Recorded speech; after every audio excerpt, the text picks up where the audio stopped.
So tell me about this announcement today. So tonight was the first time that we're officially able to announce what our 21-22 season is when we finally get to come back to the Warner Theater. So between announcing that we're doing our Star Wars concerts and Mary Poppins concerts, where we play the film with live orchestra, to bringing in an international organ superstar, Cameron Carpenter, who's actually from the Erie area, to Midori, one of the most famous violinists of all time. We're announcing that we're coming back in a big way. Talk to me about when the pandemic occurred, when it started, and what's it been like this entire time? Because you're not opening that Warner until December, correct? Right, exactly. So for us, it'll have been almost 2 years by that point since our last concert. And we had a huge season planned that we were going to do at the Erie Insurance Hockey Arena because we knew the Warner was going to be closed down. And then little did we know that the biggest season we had ever planned had to turn into a really small season that we were going to do in your living rooms with our televised concerts. So it's been an incredible progression from large plans in a hockey arena to intimate concerts in your living room on TV to actually coming back and opening the Warner in December of 21. How well were those intimate concerts received by the community? From some of our initial numbers, we can tell that, for example, we know one concert was watched by over 6,000 viewers just on television alone. So that doesn't include Facebook or online views or anything. We know just one broadcast reached more than 3 concerts in the Warner Theater, which is pretty humbling to say the least. What renovations can people expect in the Warner Theater when it opens in December?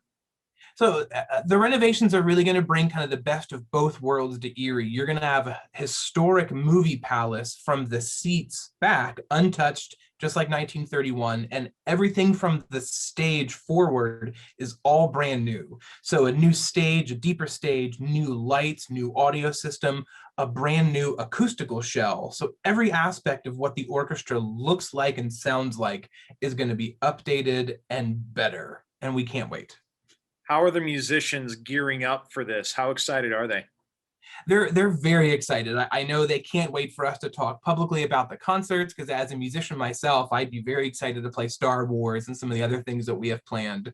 So they know we have a busy summer of outdoor concerts, which sort of builds up the anticipation even more that we're going to travel all around the region over the summer and then kind of get everybody ready to finally come back together in December. I think what a lot of people want to know is, will there still be opportunities for the Philharmonic to play those film scores while the movie's playing still? 100%. We have 2 of those planned for next year. We'll be doing Star Wars in the end of April and then Mary Poppins in the beginning of April. So you can sit down in the Warner Theater in a movie palace and watch Mary Poppins, the entire full-length film with live orchestra. And then 20 days later, you can come back and see Star Wars the exact same way. So I can't wait. A huge movie screen, just like it was meant to be seen, but with a live orchestra. And in the meantime, until that Warner Theater opens, just talk about the lineup. So we're going to be doing again 15 to 20 concerts over the summer. We'll be in Meadville, Titusville, Northeast, Gridley Park, Perry Square, all over the map. Sort of a few different weeks each month in June, July, and August. In September and October, we have a couple more free concerts planned. We'll do something on television as well, hopefully in October. And then we'll kind of just bide our time and get ready for Holiday Pops, which will be opening night December 4th. And what have you learned? What has the Philharmonic learned from this pandemic? Are there things that you experimented with during this time that you definitely want to continue moving forward? Or overall, how has COVID affected the Philharmonic? I think it really showed us in a humbling way, the reach and the power of music well across the region.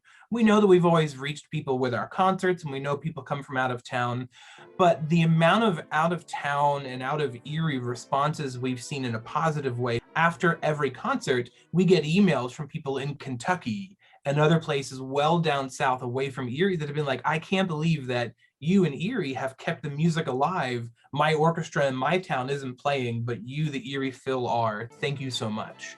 So I think it gives us all drive as musicians and staff to just never give up and keep pushing through all of this.